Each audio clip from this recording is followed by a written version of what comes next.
faith book, the book of faith, the Word of God, the Bible. Ang FBK natin sa araw na ito ay makikita po in 1 John chapter 2 verses 22 to 23 at pinamataan ko itong Sola Christus with FBK. Bago po tayo magpatuloy, alamin po natin muna yung context ng 1 John chapter 2.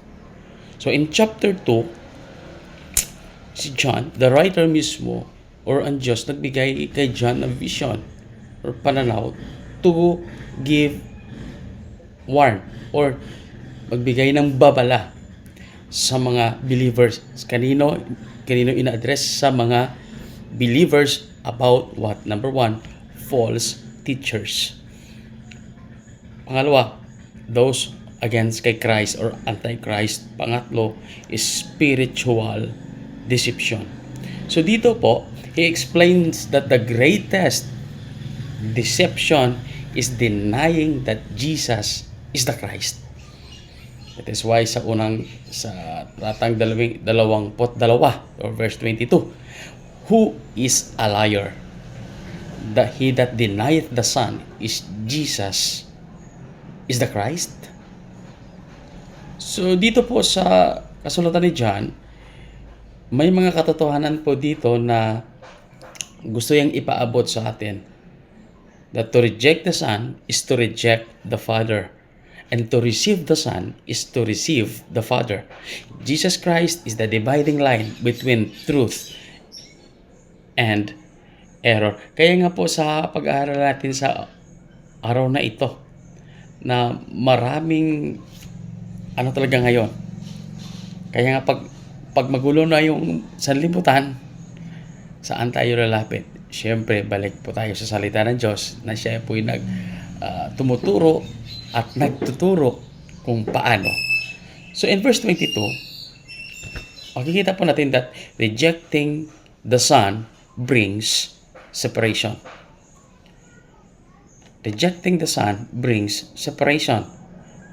Those who deny Jesus is rejecting God's truth. Bakit nga mo? Kasi nga po, si Jesus was the promised Messiah way back in the book of Genesis. At ito yung katotohanan kung saan sa ipinanganak, the location in Micah chapter 5 verse 2, he was the promised Messiah. And take note po, hindi po kanino nanggaling ang lineage ni Jesus, kundi i-prepare talaga ng Diyos kung saan siya na manggagaling na lineage. Pangalawa, to reject Him is to reject God's plan of salvation. John 14:6, Jesus said, I am the way, the truth, and the life. No man cometh to the Father except through me. So without the Jesus, there is no truth, and without Jesus, there is no way, and without Jesus, there is no life. But yung on the other side, bakit marami pa rin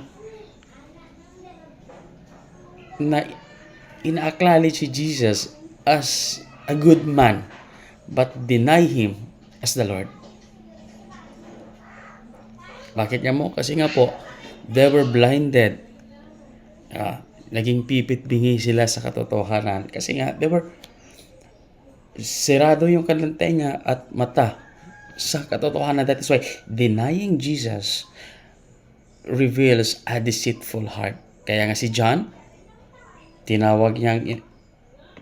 John calls such a person a liar if he deny Jesus as Lord.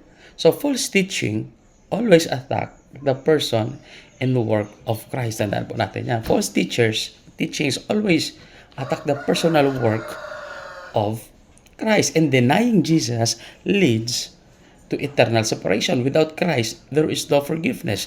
And without Christ, there is no salvation. Kaya una, rejecting the Son brings separation. Pangalawang S, rejecting the Son means rejecting the Father. So he is Antichrist that denied the Father and the Son. So the Father and Son cannot be separated. So the Father sent the Son reveals the Father, and Father glorifies the Son. So, ito po yung senaryo nung sinabi ni Jesus sa kanyang mga disciples that He will be living here on earth. Babalik na siya. Ang sabi naman ng disciples, ipakilala mo muna sa amin kung sino yung Ama. Pakilala mo muna sa amin kung sino yun at saan matatagpuan para at is kami. Anong sabi ni Jesus? Kapag nakita nyo ako, nakita nyo rin ang Ama. So, ibig sabihin, cannot be separated. And ito yung nakakalungkot, false religion rejects Christ's identity. Many claim to believe in God while rejecting Jesus. So, sa Biblia, or the scripture teaches that this is impossible. Kaya nga sinabi ko kanina, sola Christus ministry in Christ alone. Sola scriptura in Bible alone. So, ito po yung talaga that we cannot find Jesus on other scriptures o sa ibang libro, only in the Word of God. Kaya nga po, rejecting the Son cuts off fellowship with God. No one comes to the Father except through Christ. There is no relationship with God apart from Jesus. Kaya nga po, sa pangatlo, receiving the Son brings salvation. He that acknowledge the Son hath the Father also.